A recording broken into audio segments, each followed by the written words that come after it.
우리가 살아가는 이 세상의 흐름은 항상 어떠한 시대적 패턴이 있습니다. 항상 그 시대의 시대적 패턴에 따라서 이 세상이 움직여지는 것을 우리가 보게 됩니다. 정치를 봐도 그렇고요, 그 다음에 경제를 봐도 그렇고요, 그리고 문화를 봐도 그렇습니다. 정치나 경제나 문화나 할 것 없이 여러분 세상은요, 이 한 해의 어떠한 패턴, 그것을 뭐라고 말하냐면 유행이라고 합니다. 그 유행에 따라서 이 시대는 민감하게 반응을 하고 그 유행을 쫓아서 이 세상이 돌아가기에 바쁘다라는 거죠. 그런데 여러분, 저와 여러분들이 아시다시피 유행이라는 것은 사실 그냥 지나가는 것입니다. 그냥 지나가는 것들이라는 거죠. 그래서 그 사실을 잘 알기 때문에 바울은 로마서 12장 2절에 우리에게 이렇게 말씀하고 있습니다. 너희는 이 세대를 본받지 말고 오직 마음을 새롭게 함으로 변화를 받아 하나님의 선하시고 기뻐하시고 온전하신 뜻이 무엇인지 분별하도록 하라. 여러분 믿으세요? 주님께서는 우리에게 너희는 이 세대, 지금 이 시대의 패턴이, 유행이 무엇인지를 보고 쫓아가라고 말하지 아니하시고, 바울은 우리에게 뭐라고 말하냐면 이 세대를 본받지 마라. 여러분, 이 세대를 본받지 말라는 것은 영어로 보면 이 세대라는 것을 패턴이라고 되어 있어요. 영어로 패턴. 패턴이라는 것은 여러분, 우리가 옷을 봐도 옷에 패턴이 있지 않습니까? 이번 FW 신상이 뭐가 어쩌고 저쩌고, 이번에 봄의 신상이 어쩌고 저쩌고 하면서 여러분, 이 세상은 패턴을 얘기하지만, 그러나 성경은 우리에게 그 패턴을, 유행을 쫓아가지 마라, 그것을 따라가지 마라 라고 우리에게 말씀을 하는 겁니다. 왜냐하면 세상의 유행은요, 결국 지나가는 겁니다. 우리가 아무리 쫓아가도 결국 그 유행이라는 것은, 패턴이라는 것은 지나간다라는 거죠. 그러면 우리가 이 세상, 이 시대를 주무르고 있는 이 패턴, 이 유행을 우리가 쫓아가지 않기 위해서, 따르지 않기 위해서 우리가 어떻게 해야 되는가 하면, 방금 제가 말씀드렸던 로마서 12장 2절이 이렇게 얘기를 합니다. 오직 마음을 새롭게 함으로 무엇을 받아야 된다? 변화를 받아야 된다. 너희가 마음을 새롭게 해서 변화를 받아야만이 이 세상의 패턴을, 유행을 쫓아가지 않게 된다 라고 우리에게 여러분 방법으로 얘기해 주고 있는 겁니다. 여러분, 그럼 마음이 새롭게 된다는 게 어떤 의미냐라는 거예요. 마음이 새롭게 됨으로 변화를 받아야 되는데, 마음이 새롭게 된다는 것은요, 그냥 여러분들의 새로운 결단, 여러분의 새로운 결심으로 되는 게 아닙니다. 예를 들면 여러분, 하나님을 모르는 사람이 내가 오늘부터 하나님을 알아야 되겠다, 하나님을 믿어야 되겠다 라는 결단만으로 하나님을 믿을 수 있습니까? 믿을 수 없어요. 사람의 결단이, 사람의 새로운 결심이 그 사람을 변화시키는 것이 아니라는 것입니다. 그럼 어떻게 변화되냐면, 고린도후서 5장 17절에 우리가 잘 아는 말씀이 있습니다. 그런즉 누구든지 그리스도 안에 있으면 새로운 피조물이라. 이전 것은 지나갔으니 보라, 새 것이 되었도다. 할렐루야. 우리가 새 것이 될 수 있는 것은요, 새로운 마음을 먹을 수 있고, 우리가 새로운 피조물이 될 수 있는 것은요, 한 가지밖에 없어요. 바로 그리스도 안에 있는 것입니다. 우리가 그리스도 밖에 있는 우리는요, 이 그리스도 안으로 들어와야만이 새로운 피조물이 되고 우리가 새롭게 변화받게 된다라는 것입니다. 그래서 우리가 세상의 패턴이라든지 이 세상의 유행을 따라가지 않으려면 먼저는 근본적인 변화가 일어나야 되는데, 사실 이 근본적인 변화는요, 우리 힘으로 되는 게 아니에요. 우리가 결단한다고 우리가 결심으로 되는 것이 아니라, 이거는 전적인 하나님의 은혜인 줄 믿습니다. 이거는 하나님 편에서 하셔야 되는 거예요. 하나님이 하셔야만이 우리가 이 자리에 앉을 수 있고, 하나님이 하셔야만이 우리가 하나님을 믿는다라고 고백할 수 있는 거예요. 그래서 고린도전서 12장 3절에 보면 성령이 아니고는 아무도 그리스도를 주라고 할 수 없다고 했어요. 그래서 성령께서 해주셔야만이 우리가 그리스도 밖에 있는 우리가 그리스도 안으로 들어올 수 있다는 것입니다. 그러나 여러분, 우리가 사실 그리스도로 말미암아 우리가 이제 새로운 피조물이 되었고, 우리가 그리스도 안으로 들어왔지만, 사실 그리스도 안에 있지만 여전히 세상의 패턴을 쫓아가려고 하는 마음이 있습니까? 없습니까? 여전히 우리 안에 있다라는 거예요. 그러나 여러분, 한 가지 분명히 아셔야 될 것은요, 비록 내 안에 여전히 세상의 유행을 쫓아가고자 하는 마음이 있을지라도, 그러나 그리스도 밖에 있을 때와 그리고 그리스도 안에 있을 때는요, 근본적으로 다릅니다. 근본적으로 달라요. 왜냐하면 여러분 생각해 보세요. 그리스도 밖에 있는 사람은요, 세상의 패턴을 따라가는 것, 세상의 유행을 따라가는 것을 갈등해요? 아니면 당연한 것으로 여깁니까? 당연한 것으로 여겨요. 당연한 것으로 여기고, 그리고 거기에는 어떤 갈등이나 어떤 고민도 없습니다. 그런데 이상해요. 그리스도 안에만 들어오면 그때부터 갈등이 시작되고 고민이 시작되는 것입니다. 그래서 예수 믿어도 별것 없네, 예수 믿어도 세상 패턴 좋아하는 거 이거 어쩔 수 없네, 그러면 나는 구원 안 받았나 보다 라고 생각하시면 안 되고, 여러분 안에 일어나는 갈등으로 확인하시기를 주님의 이름으로 축원합니다. 갈등이 일어난다는 것은 여러분 그리스도 안에 들어왔다라는 증거예요. 그리스도 밖에 있으면 갈등할 이유가 전혀 없는 겁니다. 그래서 여러분 어쩌면 사실 예수를 믿고 살아가는 것이 조금 더 고될 수도 있어요. 예수를 믿는 것이 어쩌면 조금 더 힘든 일일 수도 있습니다. 그래서 차라리 교회 안 다니는 것이 더 마음 편하겠다라고 말하는 것이 어쩌면 이해되는 말일 수 있는 거예요. 예전에 미국에 있을 때 교회에 어떤 성도님들이, 제가 있었던 미국에 있던 교회가 굉장히 영적으로 훈련이 많은 교회였어요. 그러니 사람들이 힘들죠, 훈련을 많이 시키니까. 그래서 어떤 분들이 교회를 나갔습니다. 그런데 들려오는 소리가 뭐냐면, 처음에는 와, 교회 나가니까, 이 교회 나가니까 이렇게 속이 시원하네, 일찍 나갈걸, 내가 어쩌자고 무슨 영화를 누리자고 내가 그 교회를 다녀서 그렇게 고생을 했나 하면서 그런 얘기를 하면서 사람들을 전도하는 겁니다. 교회 나오라고, 그 교회에 있으면 너희 죽는다, 너희 훈련받다가 인생 다 말아먹는다, 휴가도 없고 휴일도 없고. 그런데 그 사람들의 시간들이 지나면서 그 사람들의 영적인 상태는 아마 여러분들 말 안 해도 예상하실 겁니다. 그 사람들의 삶들요, 제가 감히 제 입으로 담기 어려운 그러한 상황들에 처해진 것을 제가 눈으로 똑똑히 보게 됐어요. 어쩌면 훈련받는 것이 힘듭니다. 그래서 A.W. 토저라는 목사님이 그렇게 얘기하셨어요. 지옥 가는 데는 훈련이 필요 없다. 훈련이 필요 없습니다. 그냥 편안하게 살면 되는 거예요. 그러나 그리스도 안에 들어온 삶은요, 갈등이 시작됩니다. 고민이 시작됩니다. 그래서 어쩌면 더 고되고 더 힘이 드는 것입니다. 세상 사람들은 고민하지 않고 쫓아가는 것들은요, 우리는 고민해야 되고요, 우리는 갈등해야 되고요, 우리는 때로는 포기해야 될 것들이 너무나도 많다라는 거예요. 그런데 여러분 그것이 힘들다면 아직까지 우리가 그리스도의 초보의 단계가 있다라는 것이죠. 그러나 여러분 우리가 이 그리스도의 초보를 벗어버리고 점점 믿음의 심지가 굳건하여지면서 우리가 점점 성장할 때에, 오늘 저와 여러분들은요, 내가 그리스도 안에 있다라는 사실이 얼마나 안도가 되는지 몰라요. 그리고 그것이 얼마나 감사되는 일인지. 여러분 이 은혜가 저와 여러분들의 삶에 갈수록 더 풍성해지기를 주님의 이름으로 축원합니다. 예수를 믿으면 믿을수록 진짜 예수 믿는 것 잘 됐다, 내가 예수 믿게 된 것이, 그리스도 안에 있게 되는 것이 진짜 다행이다. 여러분 이런 마음이 우리가 예수를 믿으면 믿을수록 더 풍성해져야 된다라는 거예요. 근데 예수를 믿으면 믿을수록 믿어도 별거 없네, 믿어도 어쩔 수 없네 라는 마음이 든다면 그 사람은 아직까지 그리스도의 초보를 벗어버리지 못했다라는 거죠. 오늘 저와 여러분들 우리의 영적인 초보의 생활들을 벗어버리고 하나님을 믿는 것과 아는 것이 하나가 되어서 그리스도의 장성한 분량이 충만한 데까지 자라기를 주님의 이름으로 축원합니다. 여러분 오늘 본문에 우리가 읽은 이 요한복음 8장, 오늘 우리가 읽었던 이 본문에 보면요, 저와 여러분들이 어디에 속해 있는지를 알 수 있는 시금석과 같은 말씀이 나와요. 47절입니다. 여러분 오늘 본문 47절을 우리 같이 한번 한 절 같이 읽겠습니다. 하나님께 속한 자는 하나님의 말씀을 듣나니 너희가 듣지 아니함은 하나님께 속하지 아니하였음이로다. 아멘.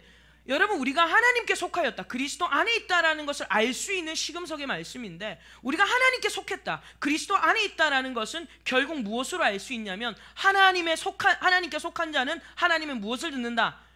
말씀을 듣는다라는 거예요. 그러니 여러분 그런 것 아니겠습니까? 우리가 세상을 살아가면서 세상의 유행 속에서 갈등하고 여러 가지 세상의 부귀영화 속에서 우리가 고민하는 이유가 뭐겠어요?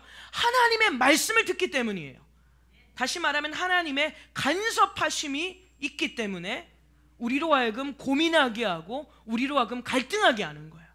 우리의 본성은 세상 것을 잡고 싶고 세상의 부귀영화를 누리고 싶은데, 하나님의 말씀이 우리를 자꾸 간섭하시고 우리에게 자꾸 말씀하시는 거예요. 여러 환경을 통해서 너 그거 아니잖아, 너 그렇게 사는 거 아니잖아 라고 자꾸 간섭하시는 것은요, 우리가 하나님께 속했다라는 그 증거라는 것입니다. 여러분 그러나 말씀을 듣는다라는 것은요, 우리가 그냥 단순히 귀로 듣는다라는 의미로 끝나지 않습니다. 하나님의 말씀을 듣는다. 하나님께 속한 자들은 하나님의 말씀을 듣는다고 했을 때 듣는다라는 것은요 그냥 귀로 듣는다라는 것으로 끝나는 게 아니라 반드시 행함으로 나타나게 된다라는 것입니다.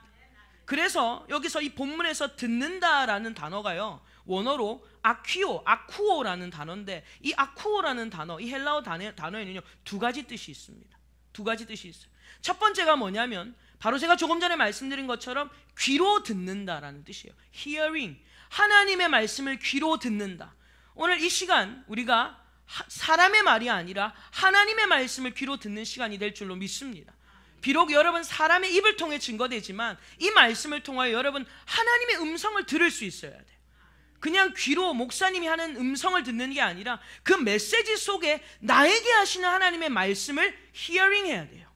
오늘은 나에게 지금 이걸 말씀하시는구나, 하나님이 지금 나에게 이걸 간섭하시는구나 라는 하나님의 메시지를 우리가 hearing 할 수 있어야 된다는 거죠. 그리고 또 하나 듣는다는 것은요 귀로 듣는다라는 것을 넘어서서 귀로 들은 것을 그대로 행한다라는 뜻입니다.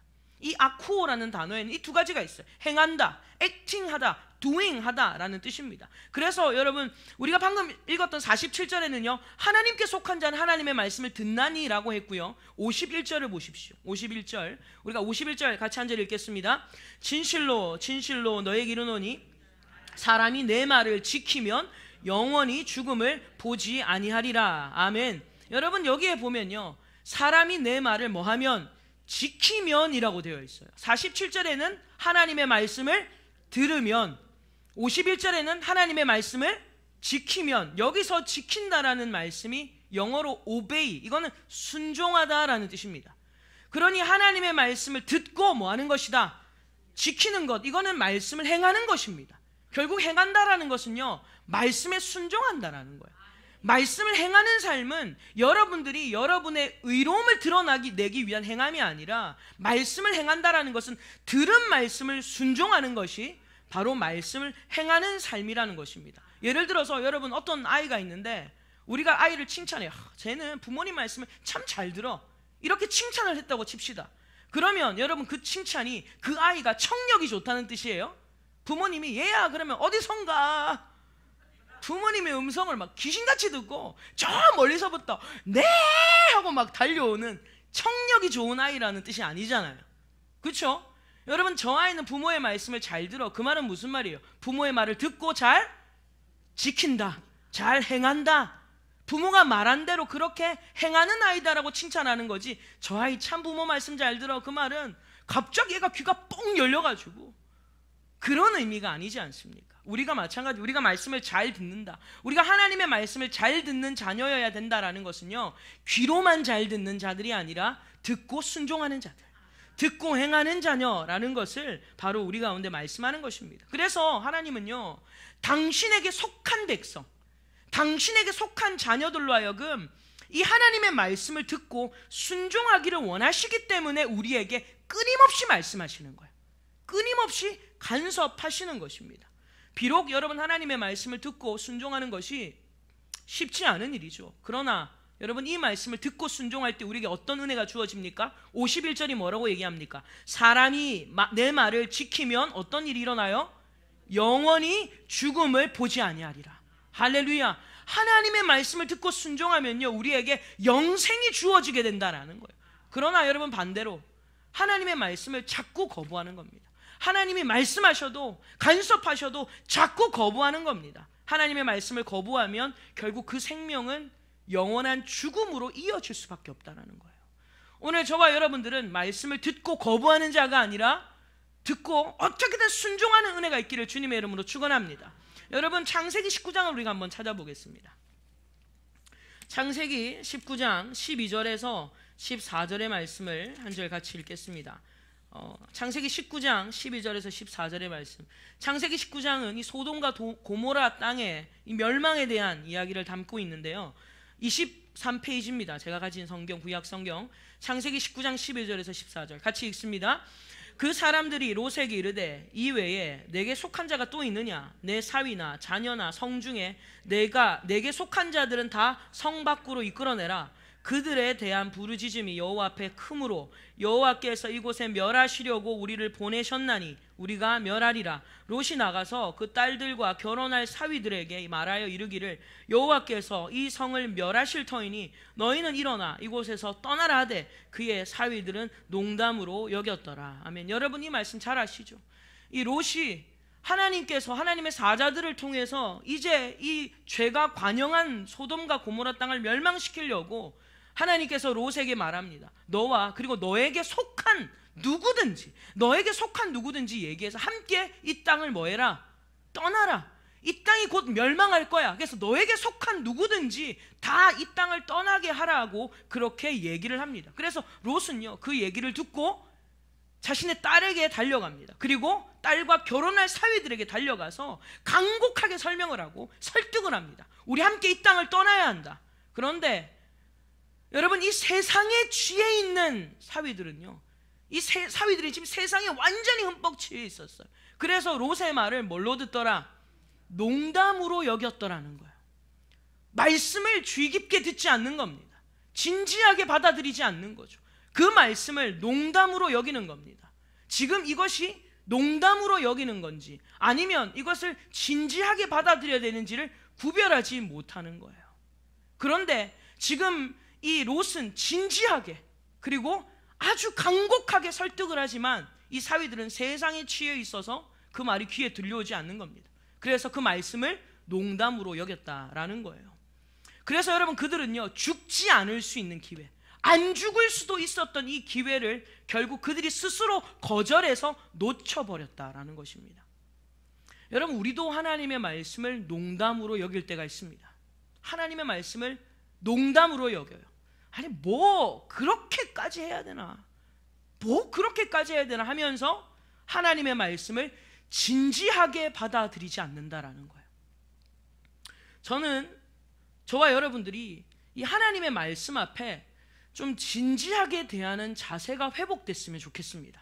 저도 마찬가지고요. 그리고 여러분들도 우리가 하나님의 말씀 앞에 그냥 그런 말씀, 농담으로 여기는 말씀, 아니면 말씀을 들어도 농담만 듣기 좋아하고 재밌는 말만 듣기 좋아하는 것이 아니라 하나님의 말씀을 진지하게 대하는 자세가 우리 가운데 회복돼야 될 줄로 믿습니다.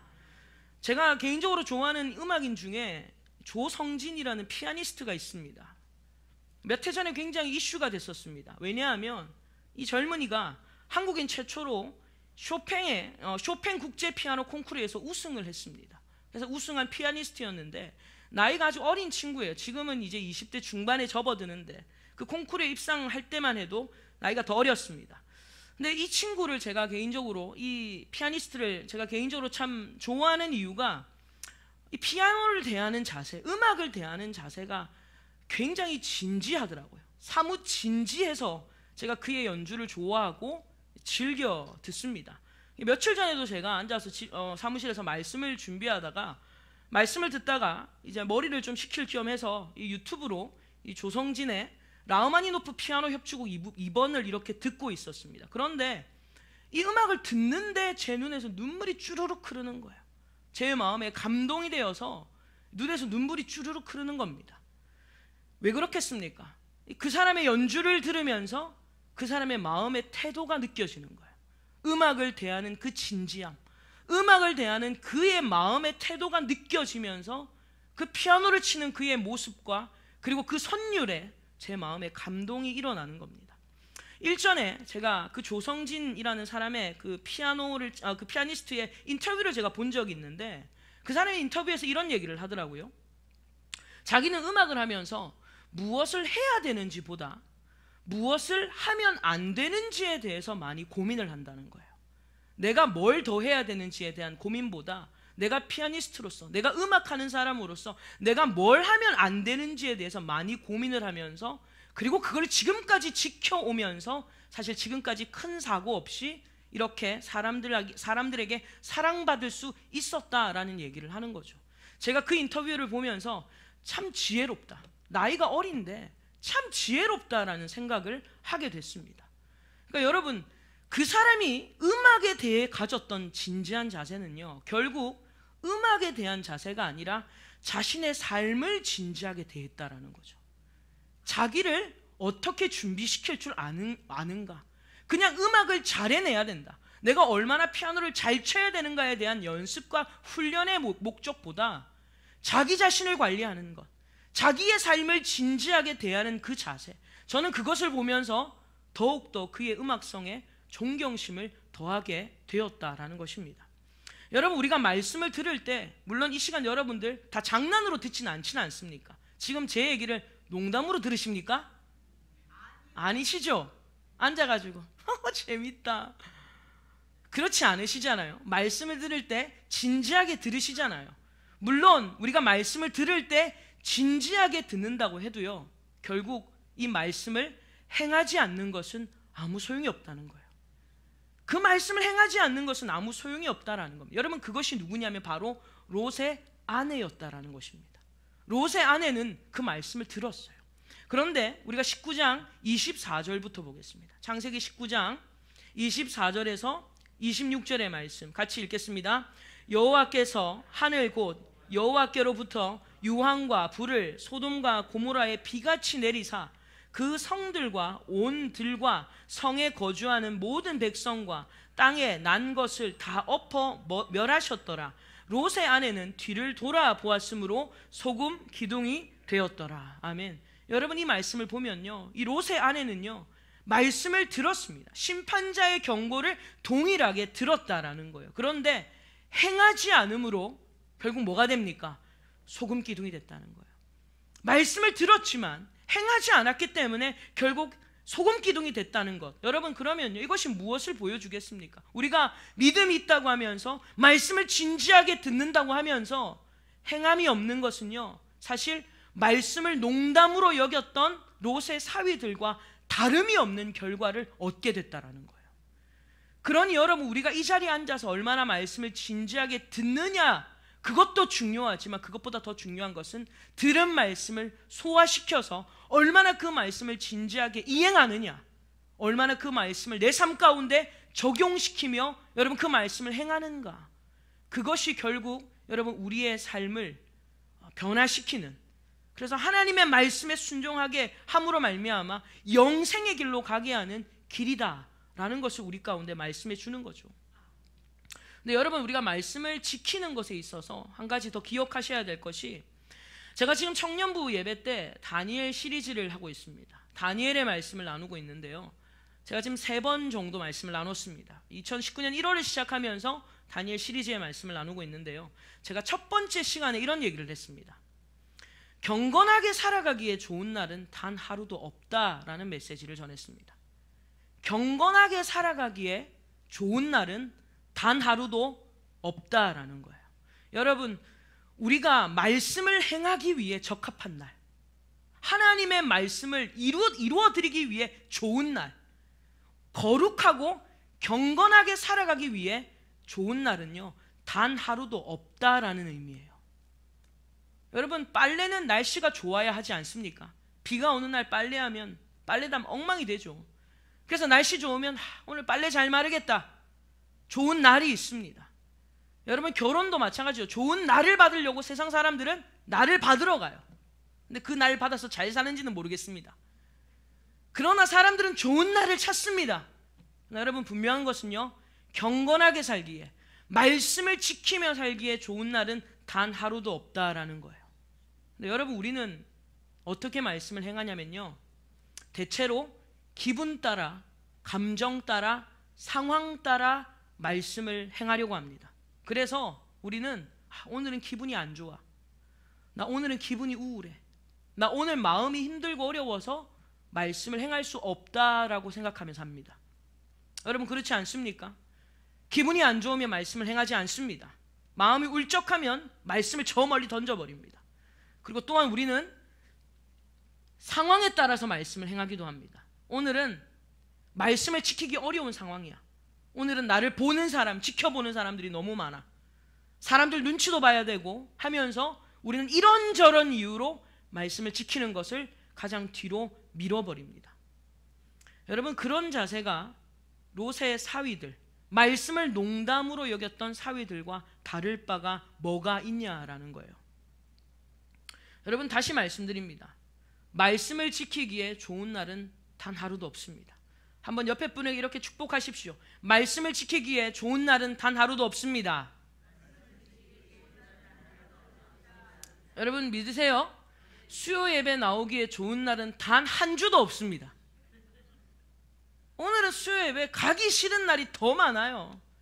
새벽 예배 가기 위해 좋은 날 단 하루도 없고요. 주일 예배 가기에 좋은 날 단 하루도 없습니다. 그렇게 얌전하던 아이들도요, 예배만 가려고 하면 말썽을 부립니다. 제가 이번에 내려온 조카랑 이렇게 집에 지내면서 올케한테 그랬어요. 올케 신기하지? 교회만 가려고 하면 애들이 똥을 싸지. 그러니까 어머 형님 어떻게 그렇게 잘하네요. 내가 들은 게 많아서 그렇다 그랬어요. 나는 키워본 적은 없고 내가 들은 게 많아서 그렇다. 애들이 예배 드리러 가려고 그러면 그때 똥을 싼대요. 그러니 교회 가기에 좋은 컨디션은 하루도 없는 거예요. 예배 드리러 오기에 좋은 컨디션은 단 하루도 없습니다. 여러분 이것을 기억하셔야 돼요. 그런데 여러분 항상 세상은요, 우리로 하여금 말씀에 불복종하도록, 말씀에 불순종하도록 어떻게든 상황과 환경을 동원해서 우리를 내버려 두지 않습니다. 어떻게든 우리의 심사를 뒤틀리게 해놔요.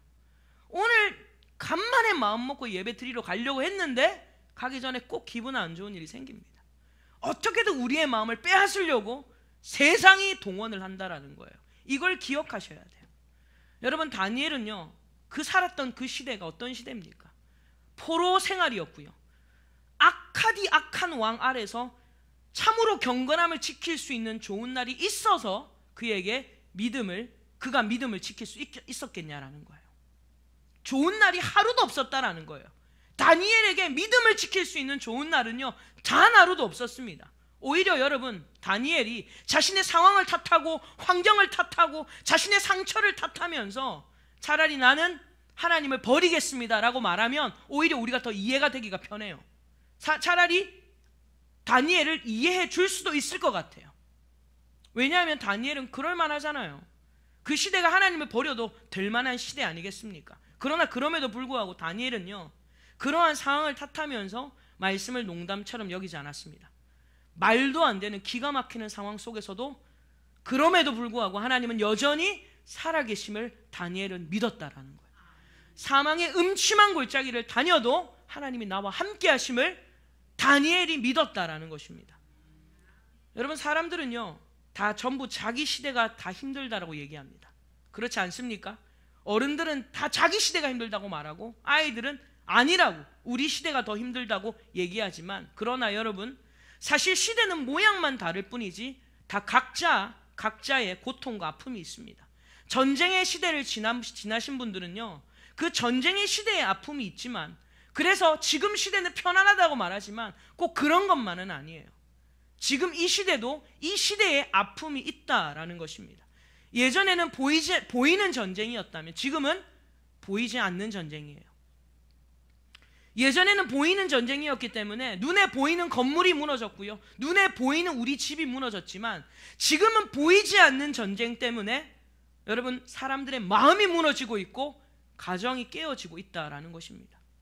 어떤 시대도 말씀을 지키기에 좋은 시대는 없었습니다. 예전에 여러분 우리나라에 복음이 들어왔던 그 시기, 생명을 걸면서 복음을 지켰던 그 시기는 정말 힘들었던 시기고, 지금은 예수 믿기 얼마나 좋아요, 예수 믿기 얼마나 편해요 라고 얘기하지만 사실 지금은 보이지 않는 전쟁 때문에 오히려 더 힘들 수도 있다는 거죠. 어떤 시대든 편안한 날은 없어요. 그래서 여러분 이 지혜자의 대표인 솔로몬이 뭐라고 얘기하는 줄 아십니까? 여러분 전도서를 찾아보세요. 전도서 7장을 한번 찾아보시겠어요? 전도서 7장 우리가 한 절을 읽겠습니다. 955페이지입니다. 제가 가진 성경 구약 성경 955페이지 전도서 7장 10절의 말씀입니다. 955페이지입니다. 제가 가진 성경은 전도서 7장 10절 같이 한 절 읽겠습니다. 옛날이 오늘보다 나은 것이 어찌미냐 하지 말라. 이렇게 묻는 것은 지혜가 아니니라. 아멘. 시대가 언제 더 좋다, 언제가 더 좋지 않다 이렇게 말하는 것은 지혜다, 지혜가 아니다. 지혜가 아니라는 거예요. 상황을 탓하는 것, 환경을 탓하는 것, 지혜가 아니라는 거예요. 지금은 이래서 안 되고, 오늘은 이래서 안 되고, 내가 오늘은 말씀을 지키기가 좀 힘듭니다, 주님. 제가 마음이 너무 어렵거든요. 지금 제 상황이 말이 안 되거든요. 주님, 지금은 안 되겠습니다 라고 말하는 것은요, 우매자라는 거예요. 지혜자가 아니라 어리석은 자라는 것입니다. 오늘 저와 여러분들, 우리의 삶에 이러한 핑계에 놀아나지 않기를 주님의 이름으로 축원합니다. 경건하게 살기 위해 좋은 날은 단 하루도 없어요. 믿음을 지키기 위해 좋은 날은 단 하루도 없고, 하나님의 말씀을 순종하기에 좋은 날도 단 하루도 없다라는 것입니다. 여러분, 예수님은 하나님의 말씀을 듣고 행했던 분이죠. 오늘 그 하나님의 말씀을 시대와 상관없이, 환경과 상관없이, 상황과 상관없이 하나님의 말씀을 듣고 순종했던 그 예수님을요, 시대가 뭐라고 조롱했는 줄 아십니까? 오늘 본문을 한 번 더 찾아보겠습니다. 요한복음 8장 49절의 말씀을 한 절 보겠습니다. 요한복음 8장 49절 같이 한 절 읽습니다. 예수께서 대답하시되 나는 귀신이 들린 것이 아니라 오직 내 아버지를 공경함이거늘 너희가 나를 무시하는도다. 아멘. 여러분, 하나님의 말씀을 시대와 환경과 상관없이 듣고 행하시는 그 예수님을 향해서요, 사람들이 뭐라고 말했냐면, 저 예수 뭐가 들렸다? 귀신이 들렸다 하면서 예수님을 뭐합니까? 무시해요. 우리가요, 하나님의 말씀을 시대와 상황과 환경과 상관없이 하나님의 말씀을 순종해 갈 때 세상 사람들이 볼 때는요, 되게 또라이같이 보일 수도 있어요. 되게 귀신 들린 사람처럼 보이고 미친 사람처럼 보이고 이해가 안 될지도 모르겠습니다. 그러나 여러분, 예수님은 뭐라고 말씀하십니까? 내가 그럼에도 불구하고 하나님의 말씀 앞에 순종하는 것은 아버지를 뭐합니다? 공경합니다. 내가 아버지를 공경하기 때문이다 라고 그렇게 예수님께서 그들에게 말씀을 하시는 겁니다. 우리는 말씀을 왜 지키려고 합니까? 내가 말씀을 지킨 것을 자랑 삼으려고 합니다. 사람들에게 자랑하려고 합니다. 나 말씀 이만큼 지키며 삽니다. 이걸 자랑하려고 해요. 혹은 내가 말씀을 지켜서 아버지께 뭐 하나 얻어보려고 합니다. 하나님, 제가 이렇게 살았잖아요. 제 힘든데 이렇게 살았잖아요. 제 어려운데 이렇게 살았잖아요. 그러면 하나님 뭐 하나 해주셔야죠. 저한테 뭐 하나 주셔야죠. 우리는 그것을 기대하면서 말씀을 지키려고 합니다. 그런데 우리가 회복해야 될 마음은요, 아버지를 공경하는 마음입니다. 우리가 말씀을 지켜야 되는 이유는요, 아버지를 공경하면서부터 시작되어야 된다라는 것입니다. 이러한 자세가 우리 가운데 필요하다라는 것입니다. 여러분, 오늘 말씀을 마무리하면서 뉴스를 계속 보니까 이 설명절 동안 도로 상황이 굉장히 엉망이더라고요. 도로 상황이. 제 동생도 어저께 이제 전주에서 서울까지 올라가는데 7시간 반이 걸렸다라고 얘기를 하더라고요. 굉장히 오랜 시간이 걸려서 진액이 빠졌다라고 얘기를 하더라고요. 근데 여러분, 내려올 때도 한 7시간 정도 걸린 것 같아요. 서울에서 이제 동생이 운전을 해서 내려오는데도 한 7시간 넘게 걸렸고, 근데 여러분, 그럼에도 불구하고 그 장거리를 마다하지 않고 고향을 찾아 나서는 이유가 무엇입니까? 부모를 공경하기 때문입니다. 부모를 공경하기 때문에 그 환경과 상관없이 그 장거리를 마다하지 않고 여러분, 그렇게 고향으로 가게 되는 거예요. 오늘 저와 여러분들, 말씀을 지킬 수 있는 좋은 상황이 없습니다. 우리가 하나님의 말씀을 이행해 나가기 위해, 순종하기 위해 좋은 날은 단 하루도 없어요. 그래서 저와 여러분들은 자꾸 상황을 탓하거나 환경을 탓하거나 아직 벗어나지 못한 내 현재의 많은 어려움들, 이런 것들 속에 갇혀서 자꾸 변명하고 자꾸 원망하면서 하나님의 말씀을 저 멀리 던져버리는 삶이 아니라, 우리의 모든 아픔을, 우리의 모든 슬픔을, 우리의 모든 환경과 상황을 품으시는 하나님의 말씀을 듣고 행할 때 여러분, 우리의 삶이 이해되는 삶이 될 줄로 믿습니다. 그래서 제가 저번에도 말씀드린 것처럼 하나님의 말씀을요, 이해하고 행할 수는 없다고 했어요. 하나님의 말씀을 행하면 이해가 된다고 했습니다. 그래서 이해를 하려고 하면 오히려 더 복잡해져요. 지금 여러분의 상황을 이해하려고 하면 더 복잡해져요. 제가 지난주 주일에 밤에 한 10시에 누가 전화가 왔어요. 목사님 상담이 가능합니까? 그래서 그 밤에 제가 네 알겠습니다. 그래서 밖에 나가서 한 분을 만나서 한 2시간가량 상담을 해드렸습니다. 그런데 그분과 많은 대화를 나누는데 그분이 저한테 일관성 있게 하는 얘기가 뭐냐면 목사님 이해가 안 됩니다. 자기 상황이 이해가 안 됩니다 라는 거였어요. 그리고 저는 그 사람의 얘기를 다 들어주고 그 얘기를 종결하면서 제가 마지막으로 이렇게 얘기했습니다. 하나님을 믿으세요. 이해를 하려고 하지 말고 하나님을 믿으세요. 믿으면 이해가 됩니다. 여러분, 우리가 하나님의 말씀을요 이해하고 행하려면요 우리는 평생 못해요. 그런데 순종하면 이해가 됩니다. 순종하면 이해가 돼요. 제 동생이 부산으로 내려올 때 고민을 많이 했다고 하더라고요. 올케랑 이 장거리를 가능할까? 또 올케는 먼저 내려왔어요. 아이 둘을 데리고 내려와야 되는데 그래서 비행기를 타고 먼저 애들을 내려보냈습니다. 올케랑 같이. 근데 둘이서 그렇게 하기 위해서 고민을 엄청 했다는 거예요. 과연 이 애 둘이를 데리고 비행기를 탈 수 있을까? 야, 이건 불가능하다 하면서 둘이서 정말 많은 얘기를 했대요. 그런데 결단을 하고 올케가 가겠다. 그래서 내려왔어요. 그래서 제가 공항에 갔더니 하진이가 뭣도 모르고 신나게 나오더라고요.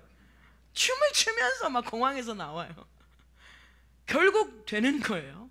그래서 와서 잘 지내다가 그렇게 다시 올라갔습니다. 그런데 내려와서 하는 얘기가 뭐냐면 하니까 되더라고요. 하니까 되고 그리고 막상 고민했던 것들보다 막상 오니까 오기를 잘했구나.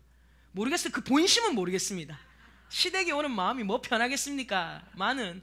그래도 막상 오니까 훨씬 더 좋아요. 형님 그렇게 얘기를 하더라고요. 그래서 저는 그냥 액면 그대로 받아들이기로 했습니다. 제가 고민해봤자 저만 괴로우니까 그냥 액면 그대로 글자 그대로 받아들였어요. 여러분 저도 그렇더라고요. 어저께 이제 저희 어머니랑 둘밖에 안 남아가지고 아무도 없어가지고 둘만 남아서 이제 둘이서 마실 나가자 그래서 나갔습니다. 근데 가는 길이 차가 많이 밀렸어요. 오는 길도 밀리고. 그런데 야 이거 될까 하면서 그래도 다녀왔는데 근데 갔다 와서 생각 드는 거 가면서 오면서 어머니랑 많은 대화를 나누면서 내린 결론이 뭐냐면 그래도 다녀오니까 좋다. 해보니까 좋다. 그런 마음이 들었습니다.